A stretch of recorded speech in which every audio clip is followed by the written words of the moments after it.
শুরু করিতেছি মহান আল্লাহ তাআলার নামে, যিনি পরম করুণাময় অত্যন্ত দয়ালু। এই পর্যন্ত বিগত 2টা ভিডিও আমি করছি এই ময়লা স্তূপ নিয়ে, কিন্তু এই পর্যন্ত কোনো ধরনের কোনো সুরাহা হয় নাই। এর কারণ হচ্ছে আমরা আমাদের সমাজে কিছু নেতৃবৃন্দ আছেন, নেতা কর্মী আছেন, তারা সুরে হয় সুরিঘর, গৃহস্থ হয় সজাগ থাক। তার মানে বাহুবল বাজারের যত ধরনের ময়লা আছে এই জায়গার মধ্যে রেখেই কিন্তু এখানে ক্যান্সার যুক্ত করে ফেলছে তারা। কিন্তু এখন আমরা গত কয়েকদিন আগে ভিডিও দেখছিলাম, দেখার পর দেখলাম যে এই জায়গাটা নাকি স্বাস্থ্য মন্ত্রণালয়ের।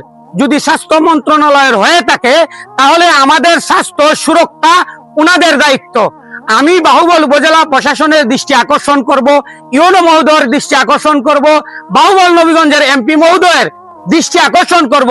এই যে ক্যান্সার যুক্ত যে জায়গাটা, অন্তপক্ষে আমাদের স্বস্তিতে বাঁচার সুযোগ করে দিন। বাহুবল নবীগঞ্জের মানুষকে শান্তিতে থাকার একটা সুযোগ করে দিবেন। ভালো থাকবেন, সুস্থ থাকবেন, সমাজের সাথে থাকবেন। আল্লাহ হাফেজ।